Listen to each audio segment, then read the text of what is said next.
یہ لکھتے ہیں کہ کیا اسٹیم لینے سے روزہ ٹوٹ جائے گا، یعنی کہ ہم روزے کی حالت میں اسٹیم لے سکتے ہیں یا نہیں؟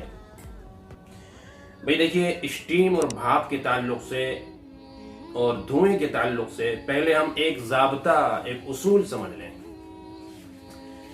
اگر کوئی دھواں، کوئی بھاپ، کوئی اسٹیم غیر اختیاری طور پر ہمارے اندر چلا گیا، یعنی ہم نہیں چاہ رہے تھے لیکن نہ چاہتے ہوئے مجبوراً، اس سے بچنا مشکل تھا، بچ نہیں سکتے تھے، وہ ہمارے اندر چلے گیا، تو اس سے تو روزے پر کوئی فرق نہیں پڑے گا، اس سے روزہ نہیں ٹوٹے گا۔ جیسے چولہے پر کھانا بنایا جا رہا ہے تو وہ جو اسٹیم آ رہی ہے اس سے بچنا بڑا مشکل ہے۔ کوئی فیکٹری میں، کارخانے میں کام کرتا ہے، وہاں پر کوئی اسٹیم اور دھواں اور بھاپ اڑ رہی ہے، اس سے بچنا مشکل ہے، اور وہ جا رہا ہے اندر، تو آپ منہ بند کریں گے تو بھی ناک کے ذریعے سے جائے گا۔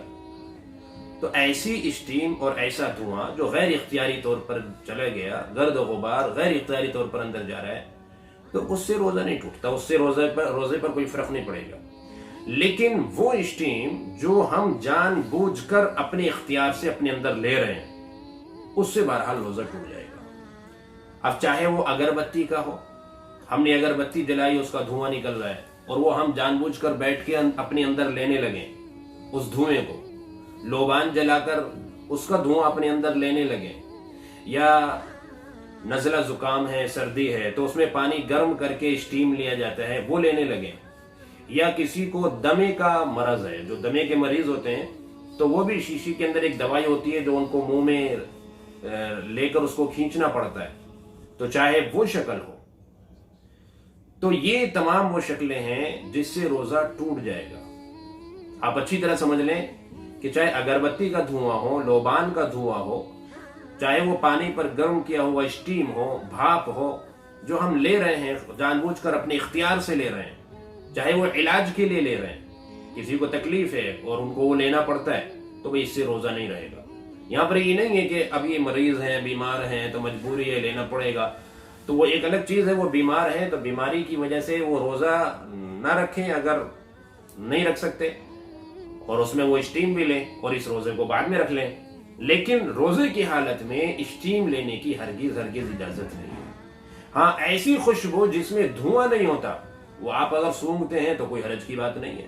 آپ عطر سونگھتے ہیں، عطر کی شیشی آپ اپنے ناک سے لگا لیتے ہیں، آپ کوئی گلاب کا پھول ہاتھ میں لیتے ہیں اور وہ اپنے ناک سے لگاتے ہیں اور اس کو بہت اچھی طرح سونگھتے ہیں، اور اس کی آپ کے دماغ تک اس کا اثر جاتا ہے، تو اس سے روزہ نہیں ٹوٹے گا۔